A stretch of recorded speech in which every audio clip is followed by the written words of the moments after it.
Good evening guys. पिछले video में आपने देखा कि जो टेंस है, टेंस के टाइप कितने होते हैं, प्रत्येक टेंस के टाइप कितने होते हैं, ये चीज़ आपने पिछले वीडियो में देखी है। और इस बार इससे आगे यहाँ से स्टार्ट करने वाले अपन कि टेंस के जो टाइप होते हैं वो आपने देखा था कि 3 टाइप होते हैं, 3 काइंड्स होते हैं टेंस के। जो प्रथम टाइप होता है वो होता है पास्ट, सेकंड होता है प्रेजेंट, थर्ड होता है फ्यूचर। पास्ट टेंस का मीनिंग होता है भूतकाल, यानी पास्ट जो टेंस होता है इसका मतलब होता है कि वो समय जो बीत गया है। प्रेजेंट वर्तमान, ये कौन सा टाइम जो फिलहाल चल रहा है। फ्यूचर इसका मतलब होता है भविष्य का। यानी जो टेंस के टाइप होते हैं वो 3 टाइप होते हैं, प्रेजेंट, पास्ट एंड फ्यूचर। लेकिन देयर आर 4 सब काइंड ऑफ एवरी टेंस, यानी प्रत्येक टेंस के जो सब काइंड यानी उप प्रकार, सब काइंड यानी होता है उप प्रकार। प्रत्येक टेंस के जो सब काइंड होते हैं वो कितने होते हैं, 4 काइंड होते हैं प्रत्येक टेंस के, यानी पास्ट के 4, प्रेजेंट के 4, फ्यूचर के 4। पहला सब काइंड है इंडेफिनेट या सिंपल, सेकंड है कॉन्टिन्यूअस या प्रोग्रेसिव, थर्ड है परफेक्ट, फोर्थ है परफेक्ट कॉन्टिन्यूअस। यानी आप इंडेफिनेट को आप सिंपल भी बोल सकते हैं और कॉन्टिन्यूअस को प्रोग्रेसिव भी बोल सकते हैं। इस प्रकार से प्रत्येक टेंस के कितने टाइप हो गए, 4 टाइप हो गए, indefinite, continuous, perfect, perfect continuous. इसी तरीके से जैसे पास्ट है तो पास्ट के 4 कौन से होंगे, past indefinite, past continuous, past perfect, past perfect continuous. इसी तरीके से प्रेजेंट के और वैसे ही फ्यूचर के 4 टेंस हो जाएंगे। अब इससे जो नेक्स्ट पढ़ेंगे अपन वो पढ़ेंगे, सबसे पहला है प्रेजेंट इंडेफिनेट टेंस। ये प्रेजेंट इंडेफिनेट टेंस होता क्या है और इसकी पहचान क्या है, सब चीजें पढ़ेंगे एक एक करके। तो सबसे पहला जो टेंस है वो है present indefinite tense. Present indefinite tense, present का जो पहला टाइप है वो है इंडेफिनेट। प्रेजेंट इंडेफिनेट टेंस कि कौन सा सेंटेंस, ये किस सेंटेंस से अपने को पता लगेगा कि ये इंडेफिनेट है। तो इसकी पहचान आपको कैसी करनी है कि कोई भी हिंदी सेंटेंस हो, यानी किसी भी हिंदी सेंटेंस के अंत में यदि ता है, ती है, ते है, ता हूं, किसी भी हिंदी सेंटेंस के अंत में यदि ता है, ती है, ते है, ता हूं आदि शब्द आए तो वो सभी सेंटेंस कौन से टेंस के होंगे, प्रेजेंट इंडेफिनेट टेंस के। जैसे एग्जांपल के तौर पे देखो कि माली बगीचे में पानी देता है, ये एक हिंदी सेंटेंस है। अब इस सेंटेंस में अपने को कैसे पता लगेगा कि ये प्रेजेंट इंडेफिनिट टेंस है या प्रेजेंट कॉन्टिन्यूअस टेंस है। तो अभी मैंने आपको बताया है कि जो पहचान है इसकी कैसे करनी है कि कोई भी हिंदी सेंटेंस, उस हिंदी सेंटेंस के अंत में क्या देखना है आपको, ता है, ती है, ते है, ये शब्द देखना है। और यदि ये शब्द हो तो वो सेंटेंस कौन से टेंस का होगा, वो सेंटेंस होगा प्रेजेंट इंडेफिनिट टेंस।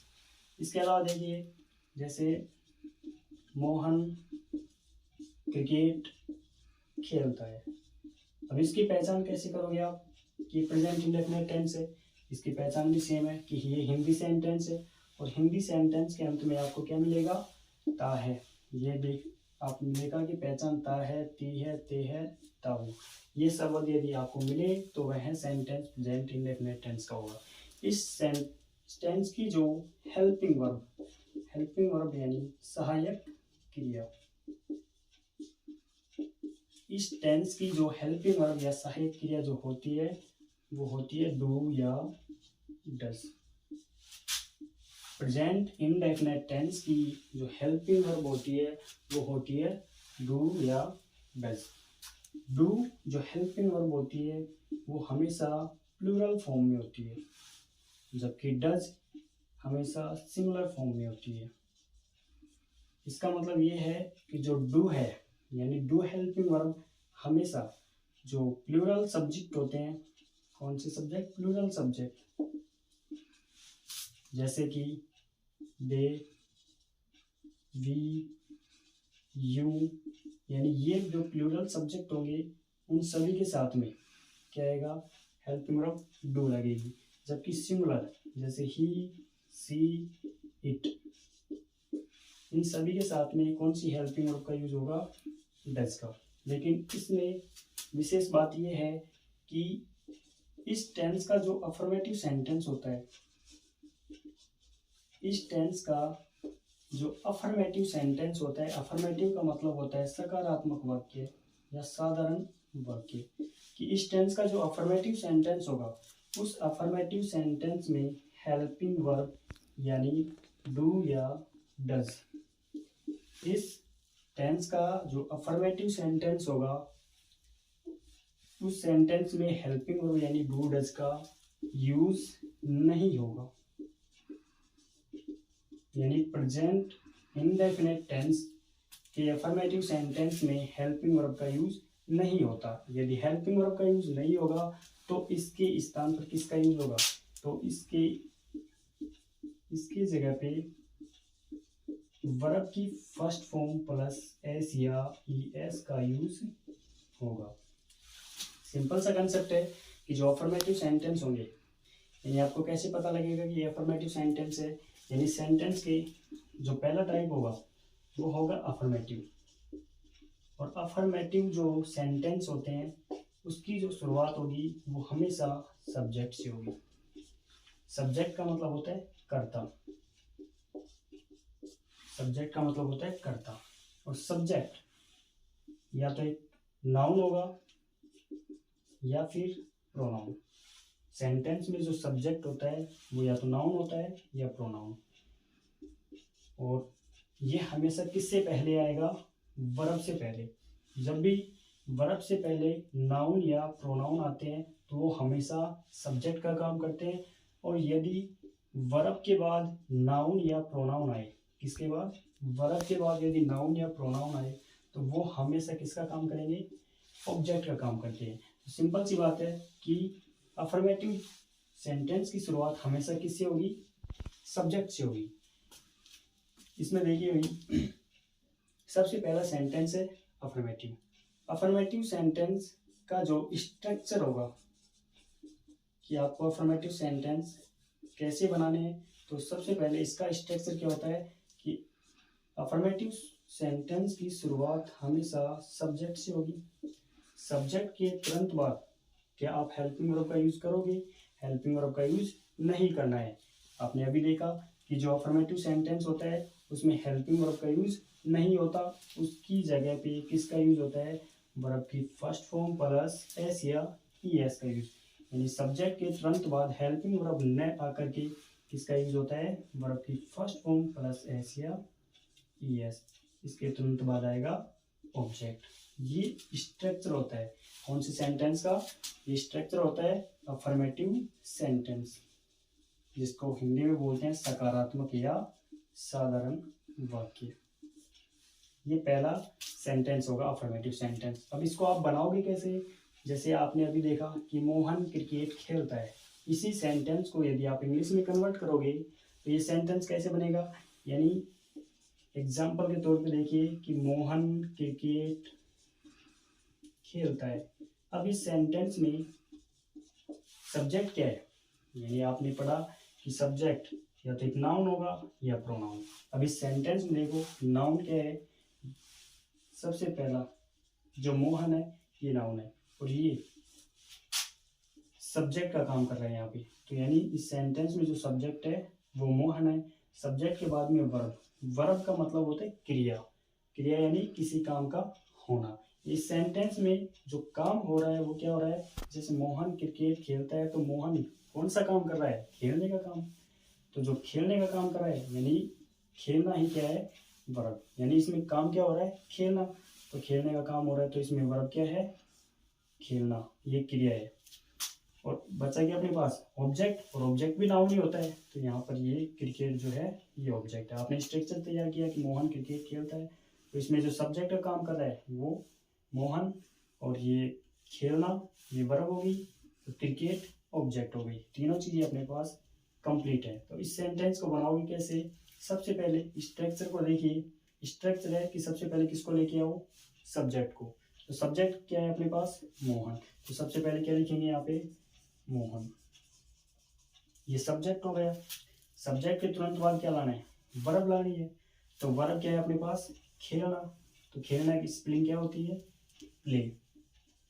क्या इसके साथ में एस या ई एस ऐड होगा? यस। लेकिन वर्ब की फर्स्ट फॉर्म के साथ में किसको ऐड करना है? एस या ई एस को।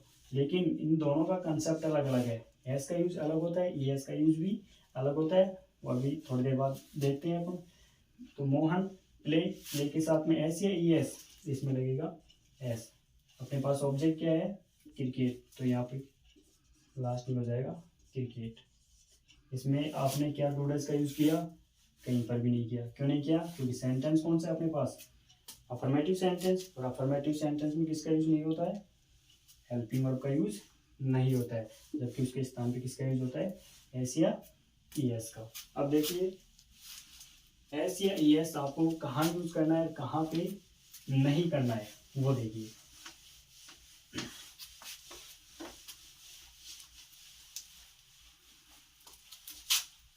आपने पढ़ा अफर्मेटिव सेंटेंस, और अफर्मेटिव सेंटेंस में आपने देखा कि जो स्ट्रक्चर बनता है वो सब्जेक्ट प्लस V1 यानी वर्ब की फर्स्ट फॉर्म के साथ एस या एस प्लस ऑब्जेक्ट। ये आपने अफर्मेटिव सेंटेंस का स्ट्रक्चर देखा। तो इसमें जो सब्जेक्ट प्लस वर्ब, वर्ब की फर्स्ट फॉर्म, यानी जब जो सब्जेक्ट यदि सिंगुलर हो, कि सब्जेक्ट यदि सिंगुलर हो, यानी सिंगुलर का मतलब होता है एक वचन, कि सब्जेक्ट यदि सिंगुलर हो तो हमेशा वर्ब की फर्स्ट फॉर्म के साथ आपको क्या ऐड करना है? एस या ई एस, यानी वर्ब की फर्स्ट फॉर्म के साथ में ऐड करना है आपको एस या ई एस। और यदि सब्जेक्ट यदि प्लूरल हो, तब आपको केवल ओनली वर्ब की फर्स्ट फॉर्म का यूज करना है। यदि सब्जेक्ट काम करने वाला जो है यदि सिंगुलर है तो वर्ब की फर्स्ट फॉर्म के साथ ऐसे ही है, और यदि सब्जेक्ट प्लूरल है तो केवल और केवल आपको वर्ब की फर्स्ट फॉर्म का यूज करना है। इस चीज़ का विशेष ध्यान रखना है आपको। यदि आप सेंटेंस में यदि सब्जेक्ट प्लूरल आ जाए तब आपको एस या ई एस ऐड नहीं करना है। इस चीज़ का विशेष ध्यान रखना। जैसे एग्जाम्पल के तौर पर देखिए कि वे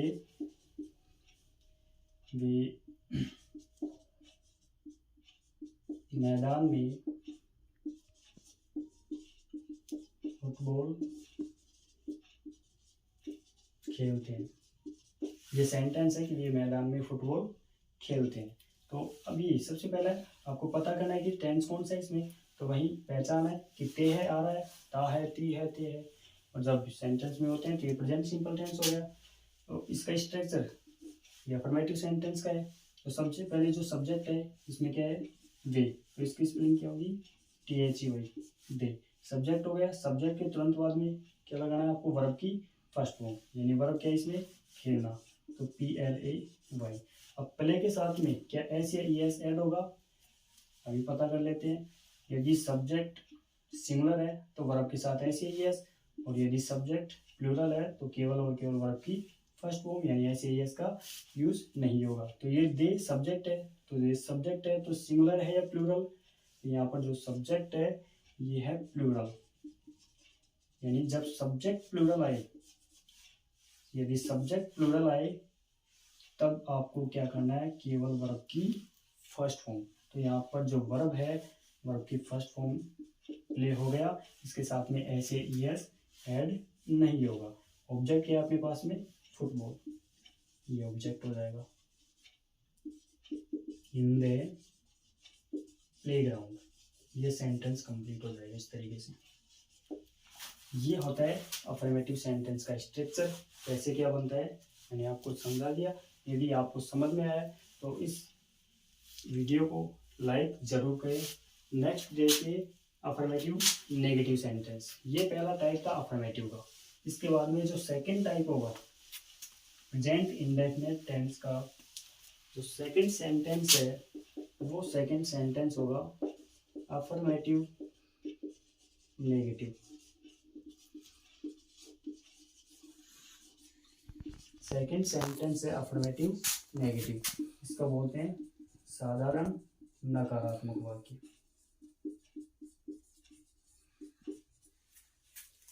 इसका जो स्ट्रक्चर बनेगा यानी सेंटेंस अफर्मेटिव है और अफर्मेटिव सेंटेंस का स्टार्टिंग किससे होता है, हमेशा सब्जेक्ट से होता है। सब्जेक्ट के बाद में अब सेंटेंस कौन सा है, नेगेटिव, और नेगेटिव सेंटेंस हमेशा हेल्पिंग वर्ब के साथ में होता है। तो सब्जेक्ट के तुरंत बाद में क्या आएगा, हेल्पिंग वर्ब। और इस टेंस की जो हेल्पिंग वर्ब होती है वो क्या होती है, डू या डज। यानी सब्जेक्ट के साथ में क्या रहेगा, हेल्पिंग वर्ब। और इसमें नेगेटिव सेंटेंस है तो इसमें यहाँ पे थर्ड नंबर पे हमेशा क्या आएगा, नोट आएगा। जब आप हेल्पिंग वर्ब का यूज करते हो तब हमेशा वर्ब की फर्स्ट फॉर्म का ही यूज किया जाता है, लास्ट में ऑब्जेक्ट रहेगा। स्ट्रक्चर क्या हो गया अफर्मेटिव नेगेटिव का, अफर्मेटिव सेंटेंस सब्जेक्ट लेता है, उसके बाद हेल्पिंग वर्ब, थर्ड नंबर पे नोट, वर्ब की फर्स्ट फॉर्म, ऑब्जेक्ट। ये स्ट्रक्चर हो जाएगा। एग्जाम्पल देखिए, वह रसोई घर में खाना बनाती है। ये स्ट्रक्चर है। इसका एग्जाम्पल देखिए, वह रसोई घर में खाना बनाती है, तो यहाँ पर जो सब्जेक्ट है वो है लड़की, यानी खाना बनाती है, तो यहाँ पर गर्ल्स है, तो वह, इसके लिए कौन सा प्रोनाउन आएगा, सॉरी, इसमें वह रसोई घर में खाना नहीं बनाती है, क्योंकि ये सेंटेंस कौन सा है, नेगेटिव है। और नेगेटिव सेंटेंस में हमेशा क्या आएगा, हिंदी सेंटेंस में नहीं आता है। जो हिंदी सेंटेंस रहेंगे इसमें नहीं का यूज होगा। जब इसमें नहीं है तो रहेगा ये सेंटेंस आपका नेगेटिव। वह रसोई घर में खाना नहीं बनाती है। सब्जेक्ट हो गया सी, सब्जेक्ट के बाद में लाना है आपको हेल्पिंग वर्ब। अब हेल्पिंग वर्ब है अपने पास डू और डज। अब यहाँ पर देखिए, सबसे पहले जो सब्जेक्ट है सी, ये सिंगुलर है या प्लूरल, आपको ये पता करना है। यदि सब्जेक्ट यदि सिंगुलर है तो उसके साथ में हेल्पिंग वर्ब डज आएगी, और यदि सब्जेक्ट प्लूरल है तो उसके साथ में हेल्पिंग वर्ब डू का यूज होगा। यहाँ पर जो सब्जेक्ट है वो है सिंगुलर, और सिंगुलर सब्जेक्ट के साथ में हमेशा हेल्पिंग वर्ब डज आएगी, तो सी हेल्पिंग वर्ब आएगी डज। डज के साथ में थर्ड नंबर पे नोट का यूज करना है आपको, नोट। उसके बाद में देखिए वर्ब की फर्स्ट फॉर्म। अब इसमें काम क्या हो रहा है, खाना बनाने का, तो खाना बनाना स्पेलिंग क्या आएगी, बनाना, तो यहाँ पे हो जाएगा मेक, या आप कुक भी कर सकते हो। वर्ब की फर्स्ट फॉर्म, दोनों में से एक करना है, दोनों नहीं करना है, मेक या कुक। वर्ब की फर्स्ट फॉर्म के बाद में ऑब्जेक्ट, ऑब्जेक्ट है अपने पास खाना, तो फूड। कहाँ, रसोई घर में, इन द किचन। ये सेंटेंस हो जाएगा आपका नेगेटिव। नेगेटिव सेंटेंस में किसका यूज होता है, नोट का, थर्ड नंबर पे। और ये नोट जो है वो हमेशा किसके साथ रहेगा, हेल्पिंग वर्ब। यानी हेल्पिंग वर्ब के साथ में आपको क्या लगाना है, नोट लगाना है। ये है मेन वर्ब, मेन वर्ब की फर्स्ट फॉर्म। यानी आपको दोनों नहीं करने हैं, एक ही करना है, या तो मैक या कुक करना है आपको। एस या एस का यूज क्यों नहीं हुआ, क्योंकि आपने किसका यूज किया है, हेल्पिंग वर्ब का। जब आप हेल्पिंग वर्ब का यूज करते हो तब आपको केवल और केवल वर्ब की फर्स्ट फॉर्म का यूज नहीं करना है। देखिए भाई, डू एंड डज ये दोनों हेल्पिंग वर्ब है। डज जो है वो सिंगुलर हेल्पिंग वर्ब है, कौन सी हेल्पिंग वर्ब है? Singular helping verb. यानी जो सिंगुलर सब्जेक्ट होते हैं, कौन से सब्जेक्ट? जो सिंगुलर सब्जेक्ट यानी कोई जैसे ही, सी, इट, या फिर कोई भी सिंगुलर नाउन, उन सभी के साथ में किसका यूज होगा? डज का यूज होगा। जबकि I, we, you, they, when, plural जो नाउन होते हैं and I, we, you, they, इन सभी के साथ में कौन सी हेल्पिंग वर्ब आएगी? डू। जबकि सिंगुलर जो सब्जेक्ट होते हैं, ही, सी, इट, वे, सिंगुलर जो नाउन होंगे उन सभी के साथ में कौन सी हेल्पिंग वर्ब आएगी? डज का यूज होगा। यदि आपको क्लास समझ में आई तो क्लास को लाइक जरूर करें, सब्सक्राइब करें। बाकी नेक्स्ट क्लास में अपन पढ़ेंगे। तब तक के लिए धन्यवाद। Take care. Good night.